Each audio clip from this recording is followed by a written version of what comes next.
Morning, everyone. I'm Kendra Tanner. I'm back here at Urban Zen Yoga and Movement Studio in Swansea. And for those of you who don't know me, I am the creator and founder of the True You Project. And I'm actually recording this for two communities. So one, the Urban Zen community, which is right here in front of me, and the True You Project community, which is here. So I'm doing a 2-for-1 today. So if my eyes are going in two places, that's why. So great to be here with you, and I have something really important to share and also sometimes challenging to share. So we'll see where the conversation takes us today. But I want to be talking about the concept of our inner critic and how we could start to dial that down, and also why that's even important. And the reason why this is so challenging for me to talk about and share what I've learned with you is because it's something that is still very much a work in progress for me. And to be honest, most of what I talk about and share is something that is a work in progress for me. But this one in particular is a big one, and something I get stuck in and trapped in all the time. So I will do my best to be open and vulnerable and honest with you guys about, and real about, how this unfolds for me, in the hopes that it can just encourage you to work it for yourself, wherever that takes you. Okay, so just really quick, I'll also just give some context to these videos. So my intention is to do them weekly for the next few weeks, and to work through a book that I put together that is available on Amazon, and I can tell you more about that later. But this is basically captures my own story and journey and lessons that I learned in terms of a recovery from an eating disorder. And so while what I'm about to say has everything to do and super pertinent for somebody if you are struggling with your relationship to food and your body, I've also found through sharing this and teaching and guiding others through the material that this concept of our inner critic is not just isolated to those who struggle with food and body. This is something that pretty much every single human on this planet deals with. So if you're listening and food and body is not your thing, don't worry, this could still have something, there could still be some value in this for you. And the other thing that I want to share about that, well, I'll just start with the vulnerability piece, is that one of the things in terms of how my inner critic works is that my inner critic kind of, I suppose, related to the video that I shared last week of wanting control and certainty and expectations, is that very much there feels like there's this, in the context of business, that there should be a specific audience that I'm speaking to, or a specific avatar that is out there that I'm speaking to, and like all these like really techie, like marketing-y things. And at the end of the day, if you're human, then this is who I'm speaking to. So if you're a human and you're watching this, then we're good to go. Okay, so inner critic. I thought I'd start by just kind of sharing how I know this to work, right? Like, what is the function of it? How does it show up? And then start to talk about how we could dial it down and why that's even important for your life, but also for the broader community at large.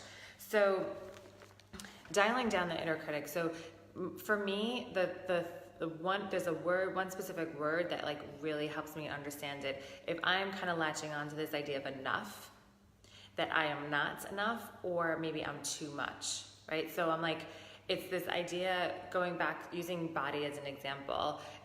There was a time where my body wasn't thin enough, right? And that might be something that maybe like a large percentage of people watching this could relate to, even if you don't necessarily struggle in that space. But I think in general in society, the perception of how we should look, the expectation of how we should look, is that we should fit into our body fits into a certain size. And so therefore we can easily compare and judge and criticize ourselves to say, yep, not enough, right? Not thin enough, maybe not muscular enough, not toned enough, not flexible enough, not strong enough, like all these different things that we can place onto our physical self of not being enough. In addition to that, there's also then our emotional self, our personality, our spiritual self that we can easily start to criticize as well. And the crazy thing is that a lot of times what's going on in the physical also marries what's going on in the spiritual. So if we're criticizing our physical self, probably you're also criticizing your whole self, right? Like your true self is the self beyond the physical. So maybe it's things like I'm not smart enough, I'm not funny enough, I'm not cool enough, I'm not, successful enough. Definitely, that's a huge one. I think I'm not, I don't have enough money, I'm not, I guess, wealthy enough. All these different things. Also, I'm not creative enough. That's a big one too. Then on the flip side of that, there can also be this idea that maybe I'm too much, right? So I'm too loud, I'm too boisterous, I'm too emotional, my creative ideas are too out there, I'm too woo-woo, I'm too straight edge, I'm too prude, I'm too sexy, right? Like there's so many different things. There's like, pick anything, and any way we want to measure ourselves and compare ourselves, we can come up with a story that either says that we're not enough or that we're too much. Okay, so the thing is that none of that is true, and so, you know, the place of healing and the place of freedom is being able to shift outside of believing those things. And so that's what I want to talk about a little bit today, is how you can start to identify those voices and then start to get closer to the truth, and what you could do as even like a daily practice to reinforce who you are at your core, regardless of how you may currently be measuring yourself against somebody else or a group of people. To understand how this works a little bit better is, let's just talk about the impact of that inner critic, the one that's comparing and judging you and putting yourself on a spectrum against other people. So what I find happens is one of two things. So one is that we can then start to try to adapt and change ourselves. And that might look like, in the context of food and body, it might look like my scenario, exercising more, eating less, to try to change my body so that it would then fit into the outcome that I wanted, and that I could then give myself permission to stop comparing myself, even though that never really happens. So one thing is you try to adapt and change yourself. The other thing is that you might start to actually hide yourself. You might start to withdraw and pull back because you don't want to be seen. Okay, so I call this trying and hiding. We're talking here basically about ego mechanisms and having a healthy ego. And funnily enough, this morning when I came to yoga here at Urban Zen with Emily's class, she was working on our third chakra, an ego. And so a healthy ego knows that it doesn't have to try or hide, that it can just be. And however people are going to react to it, whatever they're going to receive from you, it's totally okay.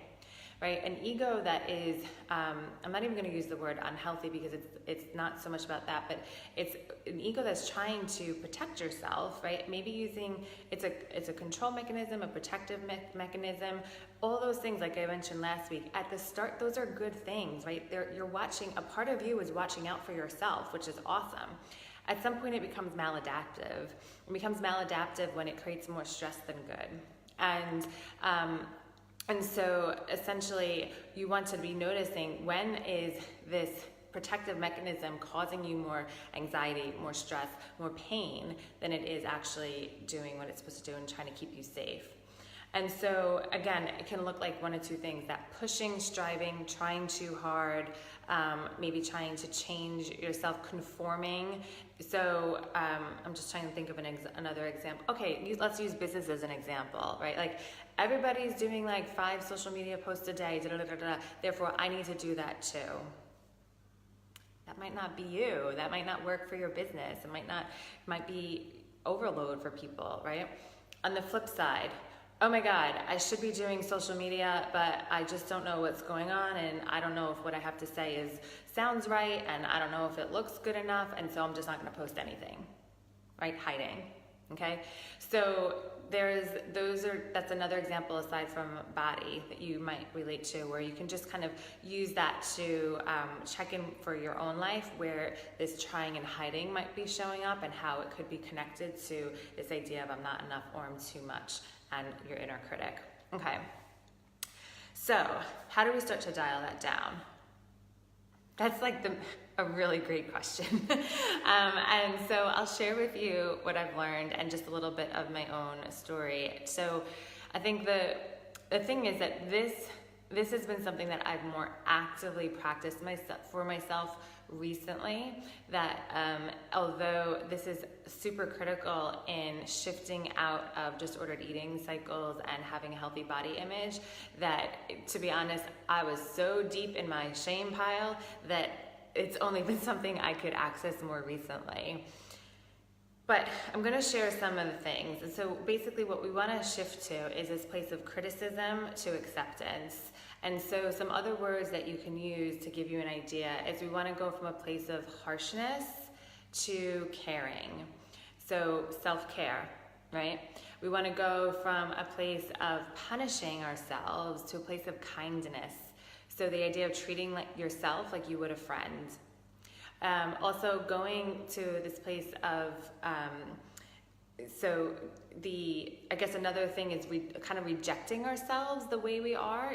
So there's this I'm not good enough the way I am, and I'm pushing myself away or trying to, change myself, to just being grateful for what is. Even, this is the hard part, with our imperfections, right? So this isn't about, I'm going to love myself once I reach this. It's no, I'm going to love myself right here, right now, here today, without changing one thing.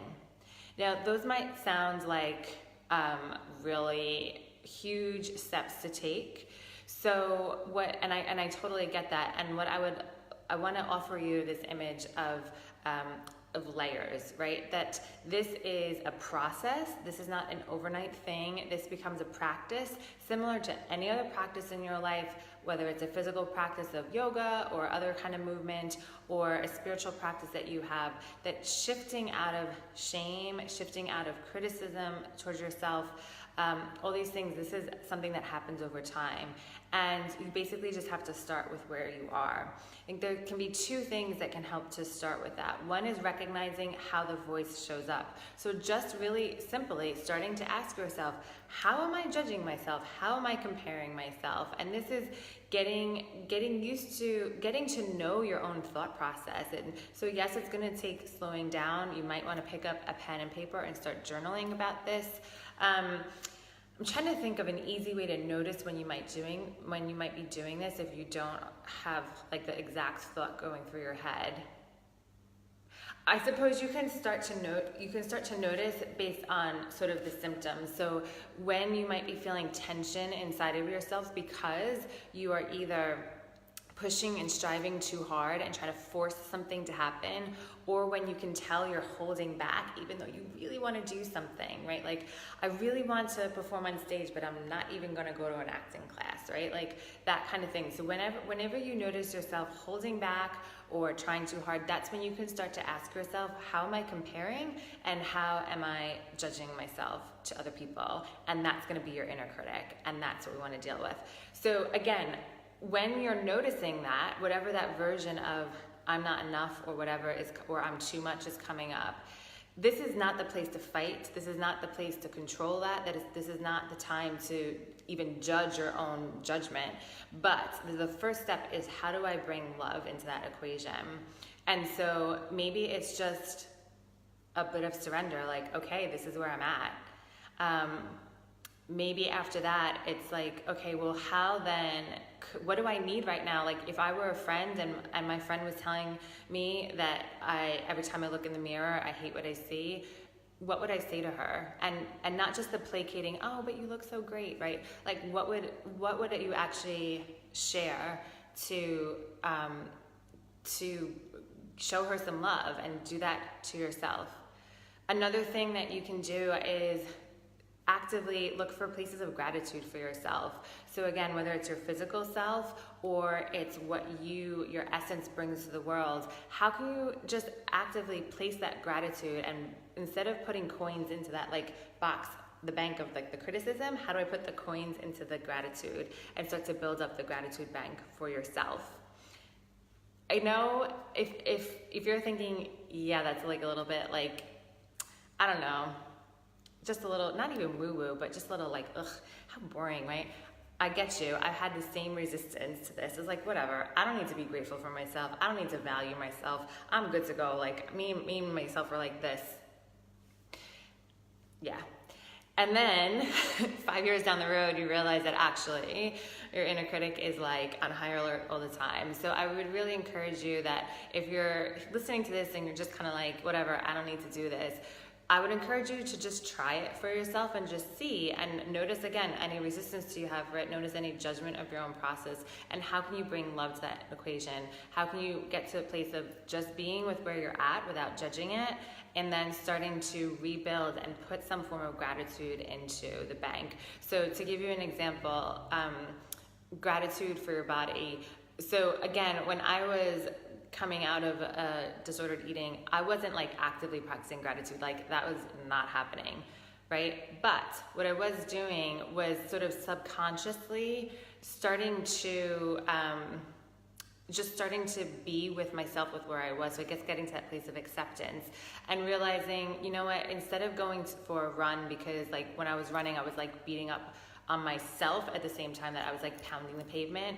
So let me go to spin class because I get a little bit more joy when I do that. Or let me go play soccer because I enjoy that, right? And so maybe your version of gratitude, even if it's not a cognitive thing, it's just looking for the places in your life where you feel more joy, you feel more pleasure, you feel more yourself, and giving yourself the permission to do that. That can also be a really practical thing that you can do to kind of turn down the inner critic. If you're doing something when your inner critic is on like full volume, stop doing that thing and go do the thing where your mind can quiet a bit and you're more in the moment and more present with yourself and with your body, and give space for that. So hopefully that gives you some ideas for places to start. And if you have any questions about that, then feel free to leave a comment in the comment section or send me a message and I can help you out there.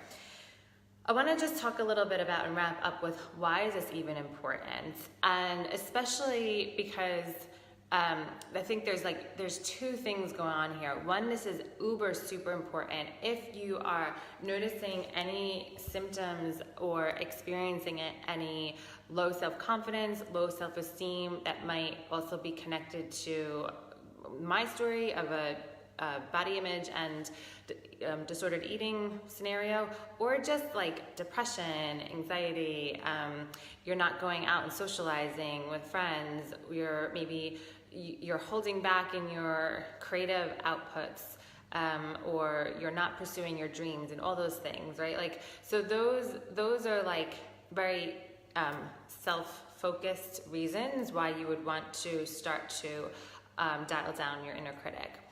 And at the same time, I think that there's something greater going on in a more wider and collective community, where we live in a world where ego is like full on sometimes. And so you can see it at all levels of society. You can see it in politics, you can see it in the media, you can see it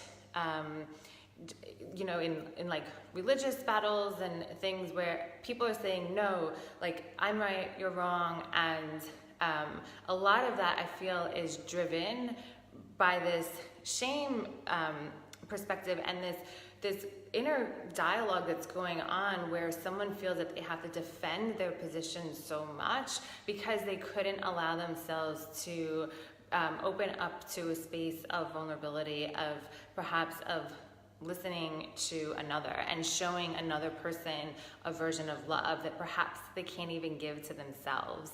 And so what I'll just offer to think about is that whether or not you look at your life and you see, yes, this is definitely a problem for me, or no, I've got this under wraps, that perhaps this is something that we can practice together, because the more gratitude we can show for ourselves, the more we can give that to someone else. The more acceptance of exactly who I am right here today, without my nails painted, right, without I don't know. I was going to say, I haven't shaved my legs in a couple days. That's probably TMI. But anyway, right? Like, without asking myself to be anybody else than who I am, the more I can give that to the person next to me.